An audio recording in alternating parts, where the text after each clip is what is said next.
থেকে উঠে কি কাজ থাকে আমার চলো তোমাদের সাথে শেয়ার করি। Hello everyone, welcome to another excited mini blog. তো সকাল সকাল ঘুম থেকে উঠে আমি চলে যাই ছাদে। ছাদে গিয়ে দেখি কি ফুল ফুটেছে, কি হয়েছে না হয়েছে। আজকে আমার বাগানে এক নতুন অতিথি এসে, আর অতিথিটা এত সুন্দর, তোমরা যারা আমার স্টোরি রেখেছো তারা তো অলরেডি জানো, আর যারা লং ভিডিও দেখছো সেখানে একটু ধৈর্য ধরে দেখতে পারবে। তো সকালে উঠে দেখলাম এই ফুলগুলো ফুটেছে, আর এর মধ্যে আমার এক নতুন অতিথি এসেছে। তোমরা যখন সকালে ফুলগুলো দেখবে তখন না কলির মতো হয়ে থাকে, কিছুটা বেলা হলে ফুলটা কিন্তু ভালো করে ফোটে। আর ফুলটার কালারটা এত সুন্দর, মানে যখন ফুলটা ফুটে গেছে সেই লুকটা তোমাদের সাথে শেয়ার করবো, তখন তোমরা বুঝতে পারবে। আর এই গাছটা, এটা যে কি গাছ, আমার তো মনে হয় এটা ছিম গাছ। তোমরা যদি জেনে থাকো আমাকে কমেন্ট করে জানাবে। যদি জঙ্গল কোনো গাছ হয় তাহলে আমি এটা উঠে ফেলে দেবো, আর যদি ছিম গাছ হয় তাহলে আমি এটা মাটিতে রোপণ করে দিব। আর কালকে যে কাটিং থেকে চারাগুলো বসিয়েছিল সেগুলাতে জল দিয়ে দিই। এর সাথে সাথে কয়েকদিন বৃষ্টি থাকার কারণে গাছে সেরকম ভাবে জল দেওয়ার কোনো প্রয়োজন হয়নি, কিন্তু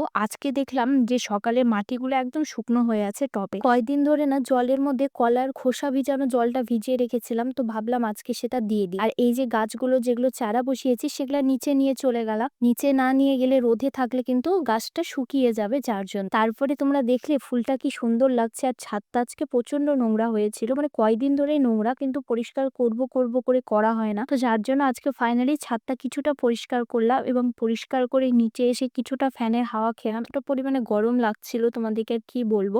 আগের দিনে করে রাখা বেনুনিটা ভালো করে চুলে খুলে নিয়ে খোপার মতো একটা করে নিলাম, এবং এর সাথে সাথে ব্রাশ করে নিলাম। ব্রাশ করে নিয়ে স্নান করে নিয়েছি। স্নানটা না আমি সকাল সকালই সেরে থাকি, তো যার জন্য তোমাদেরকে এটা মর্নিং রুটিন এর মধ্যে অ্যাড করে। স্নান করে উঠে সানস্ক্রিন অ্যাপ্লাই করে নিই, তারপরে সিঁদুর পরে নিই। এগুলো যেগুলো টুকিটাকি কাজ থাকে সেগুলো সেরে নিই। আর এই কয়দিন ধরে যে এতটা পরিমাণে বৃষ্টি দিচ্ছে যে তোমাদেরকে কি বলবো।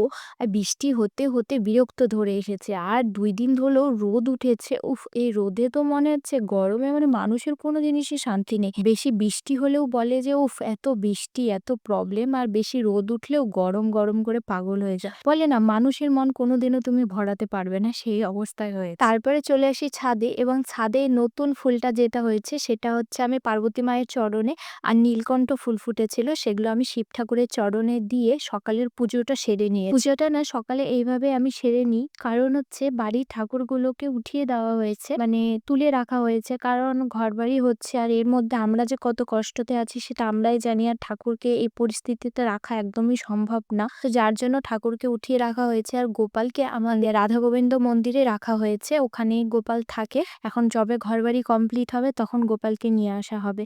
তো এই ছিল আমার মর্নিং রুটিন। ভালো লাগলে পাশে থেকো। Bye bye.